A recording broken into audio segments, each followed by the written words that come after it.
Hello പവിത്രം പുത്തൻ promo വിശേഷങ്ങളിലേക്ക് എല്ലാ കുട്ടികാർക്കും സ്വാഗതം. അങ്ങനെ നമ്മുടെ വേദയെ നമ്മുടെ ശ്രീകാന്ത് വീണ്ടും വിളിക്കുവാട്ടോ. അങ്ങനെ അച്ഛന് പാടില്ലാതെ ഹോസ്പിറ്റലിൽ സീരിയസ് ആയിട്ട് കിടക്കുവാണെന്നും പറഞ്ഞ്.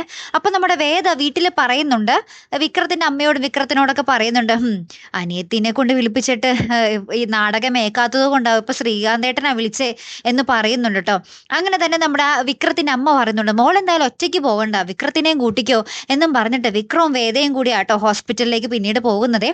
അപ്പൊ പോകും വഴി നമ്മുടെ വിക്രം പറയുന്നുണ്ട്, നീ കുറച്ചു ദിവസം നിന്റെ അച്ഛനെയൊക്കെ ശുശ്രൂഷിച്ചിട്ട് പതുക്കെ തിരിച്ചു വന്നാ മതിയടി എന്നൊക്കെ പറയുന്നുണ്ട്. അപ്പൊ വേദ, അപ്പൊ ഞാൻ തിരിച്ചു വന്നോല്ലേ, അതാണല്ലോ നിങ്ങൾക്ക് ഇഷ്ടം എന്നൊക്കെ പറഞ്ഞിങ്ങനെ പോണ വഴിയിൽ ഇങ്ങനെ ചെറിയ കശപിശയൊക്കെ ആട്ടോ. അതിനുശേഷം ഹോസ്പിറ്റലിൽ എത്തുമ്പോൾ നമ്മുടെ വേദ പറയും, നിങ്ങളും എൻ്റെ ഒപ്പം വരണം അച്ഛൻ്റെ അടുത്തേക്ക്, നിങ്ങളുടെ മുന്നിൽ വെച്ച് വേണം ഇമാതിരി നാടകമൊന്നും ഇനി മേലാൽ ആവർത്തിക്കരുത് എന്നെനിക്ക് അച്ഛനോട് പറയാൻ എന്നും പറഞ്ഞിട്ട് നമ്മുടെ വിക്രത്തിനെയും കൂട്ടിയിട്ട് നമ്മുടെ അച്ഛൻ്റെ അടുത്തേക്ക് പോകുവാണ്. പക്ഷെ അച്ഛന് ശരിക്കും അസുഖമാണെന്നുള്ളൊരു കാര്യം നമ്മുടെ വേദ തിരിച്ചറിയുന്നില്ല കേട്ടോ. അപ്പൊ ഇനി അവിടെ എന്തൊക്കെ പൊട്ടിത്തെറികളാകും ഉണ്ടാകാൻ പോകുന്നതല്ലേ, കാത്തിരുന്ന് തന്നെ കാണാം. അപ്പൊ അടുത്തൊരു വീഡിയോ വരുന്നത് വരയ്ക്കും ഗുഡ് ബൈ.